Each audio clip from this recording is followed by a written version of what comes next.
Hello everyone. आज है 19 मई और इस सेशन में द हिंदू एडिटोरियल का वोकेबलरी कवर करते हैं। तो चलिए सेशन स्टार्ट करते हैं। जल्दी से वीडियो को लाइक कर दीजिए और चैनल पे नए हैं तो जल्दी से चैनल को सब्सक्राइब कर लीजिए। तो चलिए देखते हैं आज का इम्पोर्टेंट वर्ड क्या क्या रहने वाला है। तो साथ में पेन और पेपर जरूर रख लीजिएगा और जो भी वर्ड कवर कराया जाएगा उसे नोट भी करते रहिएगा। तो वर्ड की बात करें तो पहला वर्ड आपके सामने है, वर्ड है कंटेम्प्ट। कंटेम्प्ट की बात करें तो यहाँ पे एक नाउन की तरह काम कर रहा है। तो वर्ड के साथ साथ हम लोग क्या देखेंगे, पार्ट्स ऑफ स्पीच भी, क्योंकि बहुत सारे एग्जाम में डायरेक्टली पार्ट्स ऑफ स्पीच से क्वेश्चन बन जाते हैं। इसके मीनिंग की बात करें तो इसका इंग्लिश मीनिंग हो जाएगा the feeling that a person और ए थिंग इज वर्थलेस और बीनीथ कंसिडरेशन।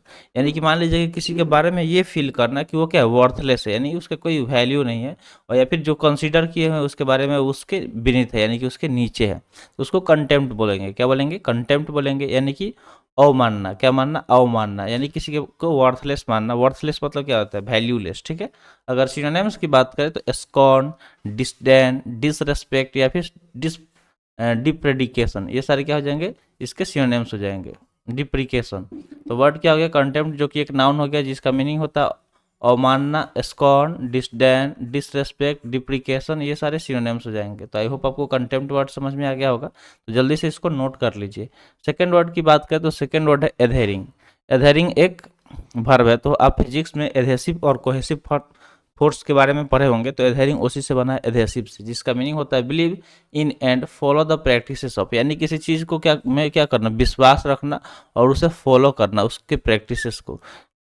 जैसे मान लीजिए कि अलग अलग लोग हैं जो अलग अलग रिलीजियस को फॉलो करते हैं, अलग अलग रिलीजन को फॉलो करते हैं और उसका प्रैक्टिस करते हैं। तो एधेरिंग की बात करें तो इसका मीनिंग क्या हो जाएगा? पालन करना। क्या करना? पालन करना। अगर सिनोनिम्स की बात करें तो कंप्लाई। कंप्लाई मतलब क्या होता है? आज्ञा का पालन करना। हीड हो जाएगा, ओबे हो जाएगा या फिर ऑब्जर्व हो जाएगा। तो ये सारे सिनोनिम्स हो जाएंगे। कंप्लाई हो गया, हीड हो गया, ओबे हो गया, फिर ऑब्जर्व हो गया। तो ये सारे क्या हो गया? सिनोनिम्स हो गए एधेरिंग का, जिसका मीनिंग होता है पालन। थर्ड वर्ड है इनिशिएट। इनिशिएट की बात करें तो एक वर्ब की तरह काम कर रहा है। अगर इसके मीनिंग की बात करें तो इसका मीनिंग हो जाएगा कॉज ए प्रोसेस और एक्शन टू बिगिन, यानी कि कोई मतलब एक प्रोसेस या एक्शन जिसके वजह से किसी चीज़ को क्या कर देना, शुरू कर देना, उसको इनिशिएट बोलते हैं। तो इनिशिएट मतलब होता है आरंभ करना। क्या होना? आरंभ करना, किसी चीज़ को आरंभ कर देना। अगर सिनोनिम्स की बात करें तो बिगिन, कमेंस, इनॉग्रेट, इंस्टीट्यूट, ये सारे सिनोनिम्स रहेंगे। बिगिन मतलब शुरुआत करना होता है, कमेंस, इनॉग्रेट, इंस्टीट्यूट, इन सब का मीनिंग क्या होता है? शुरुआत करना, आरंभ करना, स्टार्ट करना। तो इनिशिएट मतलब समझ गए, आरंभ करना। अगले वर्ड की बात करें तो अगला वर्ड है डिक्लेयर्ड।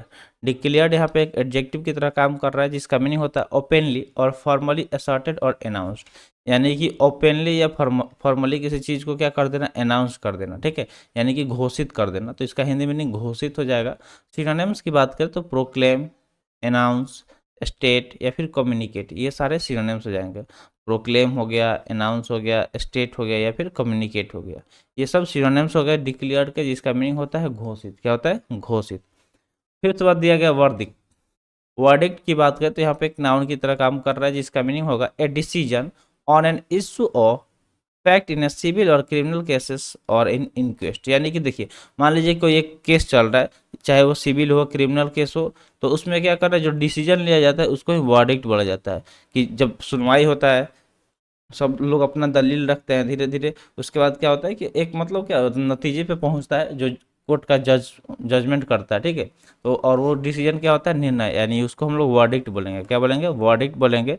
अगर सिनोनिम्स की हम बात करें तो जजमेंट, एडजुकेशन, एडजुडिकेशन, डिसीजन या फिर फाइंडिंग, ये सारे सिनोनिम्स हो जाएंगे। तो जजमेंट में देख रहे हैं एम ई एन टी आया है, जब भी वर्ड के लास्ट में एम ई एन टी दिखे वर्ड नाउन की तरह काम करेगा। ठीक है। और आई यू एन भी क्या है? नाउन सफिक्स है, ये भी नाउन सफिक्स है, ये भी आपको याद रखना है। तो यहाँ पे भी आई यू एन आ गया। ठीक है। यहाँ पे भी डिसीजन में भी आई यू एन आ गया। और उसके बाद से फाइंडिंग। तो ये सारे सिनोनिम्स हो गया वर्डिक्ट के, जिसका मीनिंग होता है निर्णय लेना। यानी कि मान लीजिए कोई गिल्टी फाउंड होता है तो उसे निर्णय में बता दिया जाता है कि वो गिल्टी है। तो यहाँ पे पिक्चर में दिखाया भी गया है। तो वर्ड के साथ साथ पिक्चर जरूर से देखिएगा, क्योंकि ये काफ़ी ज़्यादा हेल्प करेगा आपको वर्ड को इजीली याद करने में, विजुअलाइज करने में। अब चलिए होमवर्क का बात कर लेते हैं। तो होमवर्क में हम यही बोलते हैं कि जो भी वर्ड यहाँ पे कवर कराया जा रहा है, उस वर्ड से कोशिश कीजिए सेंटेंस बनाने का। ठीक है। और सेंटेंस बना के आपको सिर्फ बना के रख नहीं लेना है, कमेंट सेक्शन में कमेंट भी करना है। फिर पता चलेगा कि कौन कौन स्टूडेंट सिंसियर है अपने स्टडी को लेके और कौन कौन अपने वोकेब्स फोबिया को ख़त्म करना चाहता है इजीली। तो चलिए आगे बढ़ते हैं। नेक्स्ट वर्ड है सीकिंग। सीकिंग की बात करें तो एक वर्ब है जिसका मीनिंग होता है अटेम्प्ट टू फाइंड समथिंग, यानी कि किसी चीज़ को फाइंड करना, तलाशना, ठीक है, तलाश करना की कोशिश करना। इसका हिंदी में मांगना हो जाएगा, तलाश करना हो जाएगा, खोजना हो जाएगा। सिनोनिम्स की बात करें तो एक्सप्लोर, फॉलो, इन्वेस्टिगेट या फिर परस्यू हो जाएगा, ठीक है। एक्सप्लोर, फॉलो, इन्वेस्टिगेट या फिर परस्यू हो जाएगा किसका, सीकिंग का मीनिंग, जिसका मीनिंग क्या होता है, मांगना होता है। सेवेंथ वर्ड दिया गया साउट, जो कि एक वर्ब की तरह काम कर रहा है। साउट यहाँ पे एक वर्ब की तरह काम कर रहा है, जिसका मीनिंग होगा टू ट्राई टू फाइंड और गेट समथिंग, यानी कोशिश करना किसी चीज़ को पाने का, तो उसको बोलते हैं साउट। तो अभी सीक और साउट देखें, ये सिमिलर मीनिंग है। इसका हिंदी मीनिंग तलाश करना हो जाएगा। सिनोनिम्स की बात करें तो search for, try to find, look for, ये सारे सिनोनिम्स हो जाएंगे, ठीक है। सर्च फॉर हो गया, ट्राई टू फाइंड हो गया या फिर लुक फॉर के, इसके सिनोनिम्स हो जाएंगे साउट के, जिसका मीनिंग होता है तलाश करना। जैसे आप देख रहे हैं पिक्चर में कि लड़का किसी का तलाश कर रहा है। अगले वर्ड की बात करें तो अगला वर्ड है पर्टेनिंग, जो कि एक वर्ब की तरह काम कर रहा है, जिसका मीनिंग होगा टू एग्जिस्ट और apply in a particular situation और एट पार्टिकुलर टाइम, यानी कोई चीज़ जो एग्जिस्ट कर रहा है या फिर अप्लाई हो रहा है किसी एक खास सिचुएशन में, एक खास समय के लिए, उसको पर्टेनिंग बोलते हैं। तो उसको, इसका हिंदी मीनिंग क्या हो जाएगा, संबंधित। क्या हो जाएगा, संबंधित, इसका हिंदी मीनिंग हो जाएगा। अगर सिनोनिम्स की बात करें तो कंसर्न, कनेक्टेड, रेफरिंग, रिलेटेड, ये सारे सिनोनिम्स हो जाएंगे। कंसर्न, कनेक्टेड, रेफरिंग, रिलेटेड, ये सब सिनोनिम्स हो गए, जिसका मीनिंग होता है संबंधित, जैसे आप यहाँ पे पिक्चर में देख सकते हैं। अगले वर्ड की बात करें तो अगला वर्ड है प्री एज्यूम्ड। क्या है, प्रिज्यूम्ड। प्रिज्यूम्ड यहाँ पे एक वर्ब हो गया, जिसका मीनिंग होता है suppose that something is in case on the basis of probability, यानी कि मान लेना। सपोज यानी कि मान लेना कि कोई चीज़ जो केस में हो, किसके आधार पे, तो प्रोबेबिलिटी यानी कि प्रायिकता के आधार पे। तो परिकल्पित, इसका हिंदी मीनिंग हो जाएगा। सिनोनिम्स की बात करें तो assume, suppose, imagine, take it, ये सारे सिनोनिम्स हो गए। एज्यूम हो गया, सपोज हो गया, इमेजिन या फिर टेक इट, जिसका मीनिंग होता है परिकल्पित करना, ठीक है, कल्पना कर लेना किसी चीज़ के बारे में, वो भी प्रायिकता के आधार पे। जैसे आप यहाँ पे देख सकते हैं ये बंदा आगे भी ये क्या कर रहा है, इमेजिन कर रहा है कि रोड है, लेकिन आगे रोड नहीं है और ये गिर जाएगा।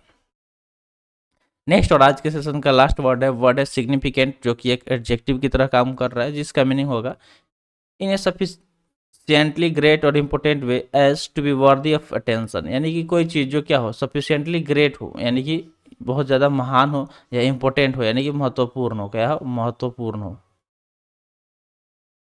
As to worthy of attention, यानी कि अगर कोई चीज़ जो खास होता है तभी तो लोगों का वो अटेंशन अपने तरफ खींचता है, ठीक है, उसको बोलते हैं सिग्निफिकेंट, यानी कि जो काफ़ी हो, महत्वपूर्ण हो। सिनोनिम्स की बात करें तो नोटेबली, अगर कोई चीज़ ऐसा जिसे सारे नोटिस कर रहे हैं, वो क्या हो जाता है, नोटेबली हो जाता है, रिमार्केबली हो जाता है, इंपॉर्टेंटली या फिर सीरियसली। तो ये सारे सिनोनिम्स हो गए। यहाँ पे आप देख रहे हैं सारे वर्ड में क्या लगा है, एल वाई लगा है। तो जब भी वर्ड क्लास में आपको एल वाई दिखे तो मोस्टली वो एडवर्ब होता है, ठीक है। एडजेक्टिव भी हो जाता है बहुत सारे, ठीक है, कुछ एडजेक्टिव भी होते हैं, लेकिन मोस्टली एडवर्ब हो जाता है। तो ये चीज़ आपको ध्यान में रखना है। तो अब आज के लिए इतना ही। अब थोड़ा सा अनअकैडमी के बारे में हम लोग डिस्कस कर लेते हैं कि अगर आप किसी भी कॉम्पिटिटिव एग्जाम का तैयारी करना चाहते हैं तो एक ऐसा प्लेटफॉर्म है जहाँ पे हर एग्जाम का तैयारी कराया जाता है और अच्छे वे में कराया जाता है। यहाँ पे एक्सपीरियंस टीचर हैं, तो अगर आप किसी भी एग्जाम का तैयारी कर रहे हैं तो आप जाके यहाँ से सब्सक्रिप्शन ले लीजिए और एक सही मैनर में तैयारी कीजिए। और आपको मैक्सिमम डिस्काउंट चाहिए तो पहले आपको अपना गोल सेलेक्ट कर लेना है, और कितने टाइम के लिए आपको सब्सक्रिप्शन चाहिए वो सिलेक्ट करके प्लस FP 175 अप्लाई कर लीजिएगा। रेफरल कोड में आपको यहाँ पे मैक्सिमम डिस्काउंट मिल जाएगा। तो चलते हैं, आज के लिए इतना ही। आज का सेशन यहीं पे समाप्त हुआ। सेशन कैसा लगा कमेंट सेशन में ज़रूर बताइएगा। तो मिलते हैं फिर अगले वीडियो में। Thanks for watching. जय हिंद।